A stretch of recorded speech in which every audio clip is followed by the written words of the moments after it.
small tumour, so we have to remove all this area here. And we've got a number of ways of doing it. With lasers is very extensive and important.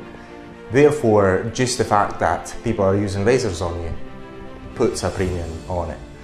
But whether you use lasers or other with vitamin A, and what it does,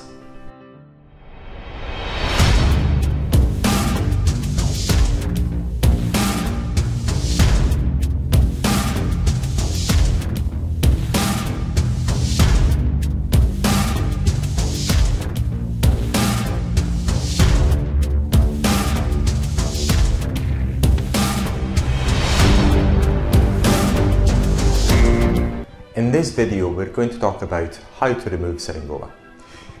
Now, we're going to talk about, first of all, the main concept, and then we're going to go a bit into detail about some mere techniques that are used commonly in removing syringoma. First of all, we're going to talk about how we can remove syringoma. Now, as we know, syringoma, the causes of syringoma may be hormonal, but we're not quite sure.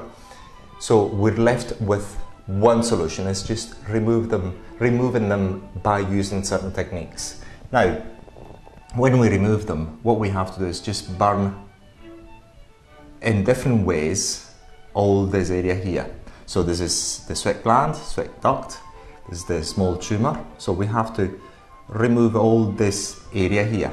And we've got a number of ways of doing it. Now, namely, the ways that are common are laser removal, electrical arcing, and chemical peels. First of all, we're going to talk about laser removal, which is the most expensive way to actually do it. It's the most expensive because lasers are expensive, and there are many different types of lasers, and the training that are associated with lasers is very extensive and important. Therefore, just the fact that people are using lasers on you puts a premium on it.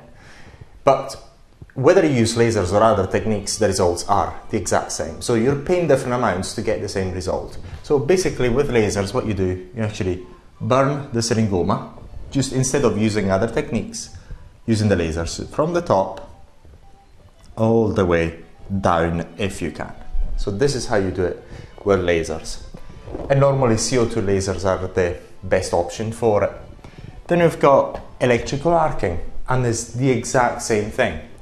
With the arc, with that spark, you go at the top and you start burning up until you just completely removed it.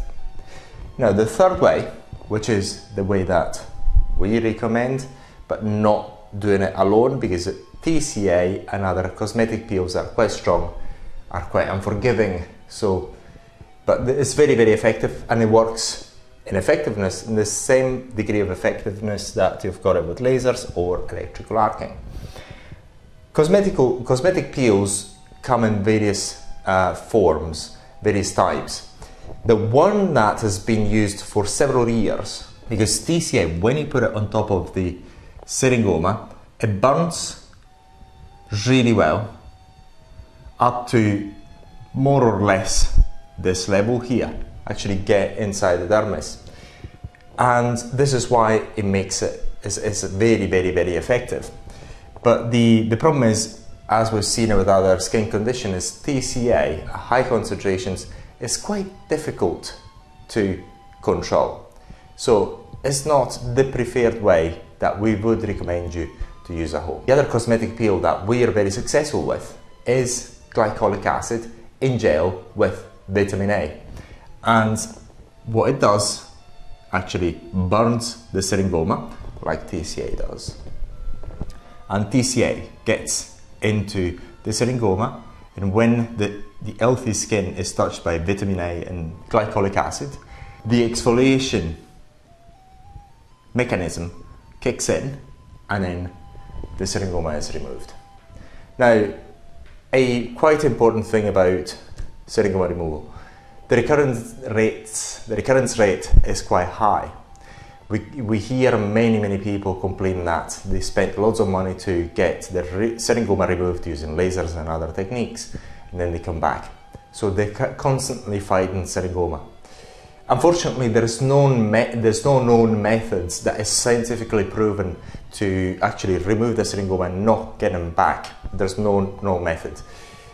We've done our research and there's no method. However, there's something that can improve the likelihood they're not going to be back with that easily. Is instead of actually going and removing them as completely, if you can, you just go a bit deeper, and then what seems to be happening is that the recurrence rate is less. However, unfortunately, there's no guarantee that it's going to actually stop, because the syringoma, if they want to grow back, they will.